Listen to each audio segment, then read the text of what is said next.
Olá, crianças! Que a paz de Jesus esteja com todos nós, hoje, agora e sempre. Sou Hélio Bisso, palestrante e expositor espírita, presidente da Associação de Estudos Espíritas Nosso Lar da cidade de Salto, São Paulo.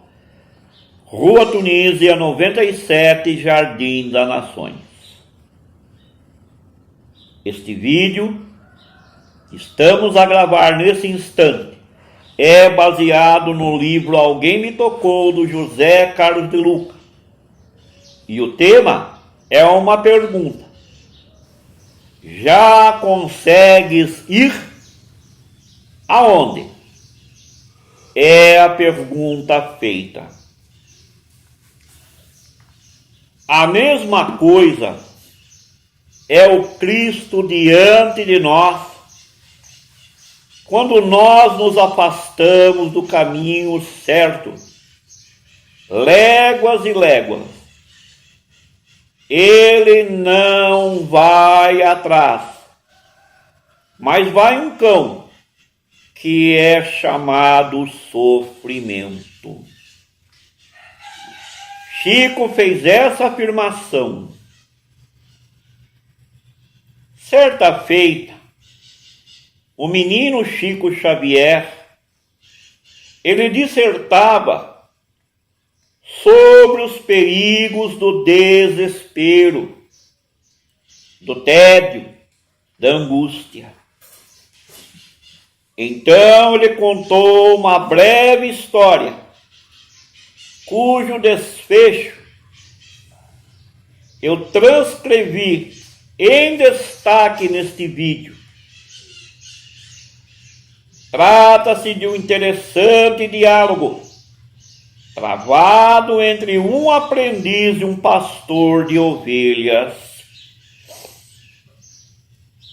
O aprendiz queria saber como o pastor deveria agir em certas situações. Fez algumas perguntas e na última, que deu origem ao comentário de Chico Xavier, o aprendiz queria saber como o pastor deveria se comportar se uma das ovelhas do rebanho fugisse para muito longe. O pastor respondeu que ele não poderia abandonar o rebanho por causa de uma ovelha rebelde e que, neste caso, mandaria um cão buscá-lo. Chico contou esta passagem para ilustrar a nossa relação com Jesus, quando o sofrimento, quando a dor nos visita. Jesus é o pastor e nós muitas vezes somos como a ovelha rebelde que se desgarra do rebanho, que foge. Por que somos rebeldes? Por que não queremos seguir o caminho do bem? Na medida em que esse caminho, na maioria das vezes, implica sacrificar os nossos próprios interesses, isto é, uma coisa que muitas vezes, geralmente, nós não admitimos. Daí vem a nossa rebeldia, em não aceitar a vida como ela é, pois, via de regra, a vida se apresenta para nós, contrariando muito dos nossos interesses.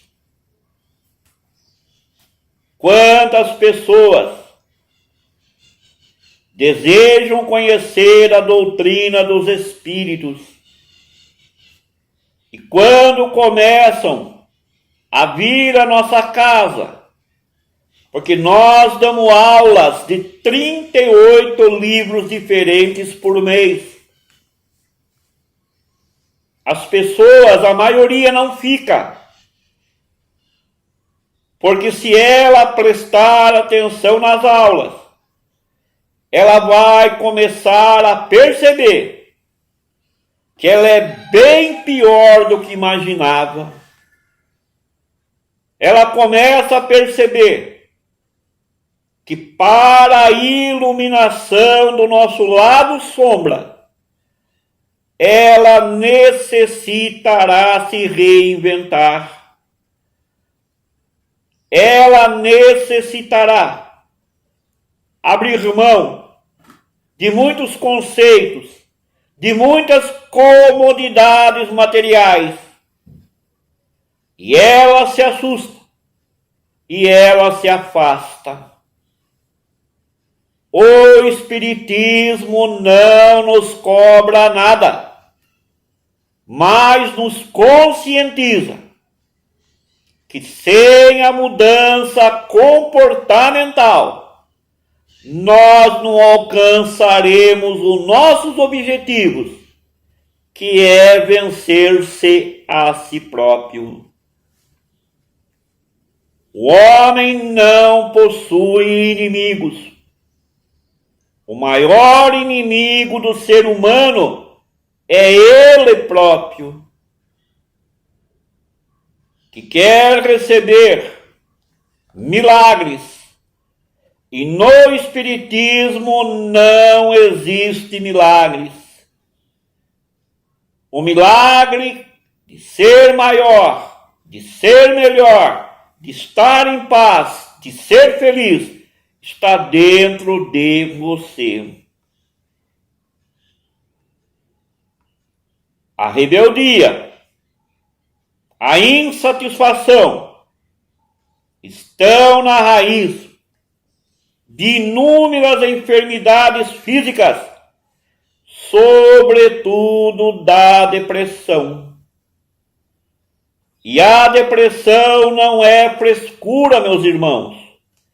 É uma doença de uma alma rebelde, que se rebela contra os desígnios de Deus, nosso Pai. São feridas da alma, que sofre a maior doença espiritual de todos os tempos, o egoísmo. Porque o egoísmo nos levará à depressão. E a depressão, fatalmente, pode nos levar à morte, ao suicídio. O egocentrismo nos faz desviar do caminho reto, porque queremos a satisfação dos nossos desejos sempre, custe o que custar, doa a quem doer. Quantas pessoas acreditam que os meios justificam os fins, que tudo é permitido, que tudo é consentido. E quando nós, nas nossas aulas, dizemos: a semeadura é livre, mas a colheita será obrigatória, as pessoas se melindram, as pessoas se assustam, as pessoas se afastam do conhecimento. Porque só o conhecimento é que nos fará espíritos livres em qualquer situação. Esse egocentrismo nos faz desviar do caminho reto, porque na maioria das vezes queremos a satisfação dos nossos desejos, como eu citei agora há pouco.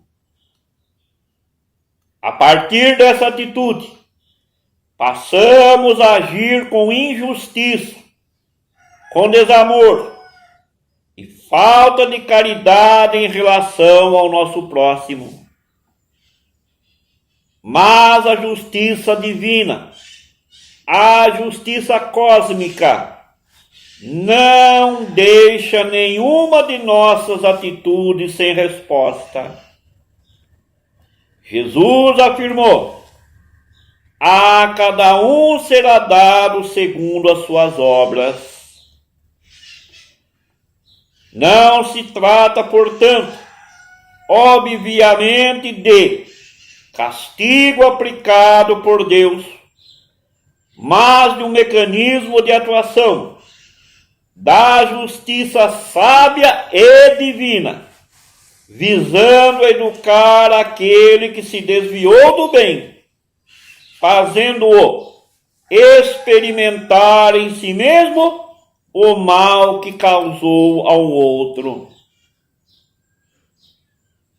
O homem de bem, segundo Allan Kardec, no capítulo 17 do Evangelho segundo o Espiritismo, afirma: o homem de bem é aquele que pratica a lei de justiça, de amor e de caridade. E se nós estivermos nesse caminho, o mal não tem como atingirmos-nos, porque suas atitudes são boas, são sadias. E as boas ações, meus irmãos, são a melhor proteção espiritual que o homem pode ter em sua vida. Um dia Emmanuel falou para o Chico: um dia você perceberá, Chico, como é bom ser bom, como é bom plantar e fazer o bem, hoje, agora e sempre. E o menino Chico Xavier teve essa resposta quando ele desencarnou no ano de 2002, quando o Brasil tinha sido campeão. O país estava em festa e o céu também, ao recepcioná-lo vitorioso na sua volta triunfal à espiritualidade. Os grandes avatares espirituais afirmam que foi o próprio Jesus de Nazaré que o veio recepcioná-lo além túmulo. Porque é a lei do merecimento, é a lei da compensação, do reconhecimento da vitória de um ser humano sobre ele próprio.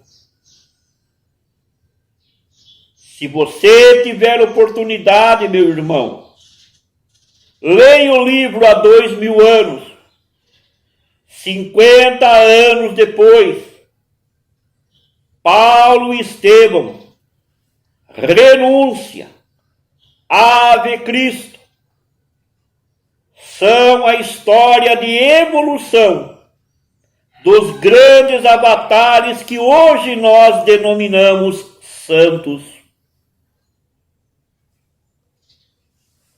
Essa proteção que eu acabei de citar, muitas vezes, são e será sempre a melhor proteção na nossa vida.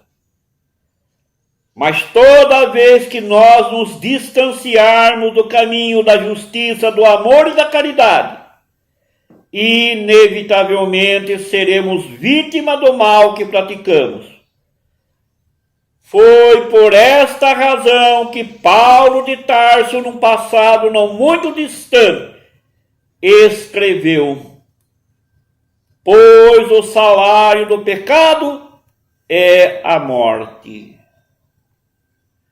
Logo, logo estaremos gravando a segunda parte deste tema.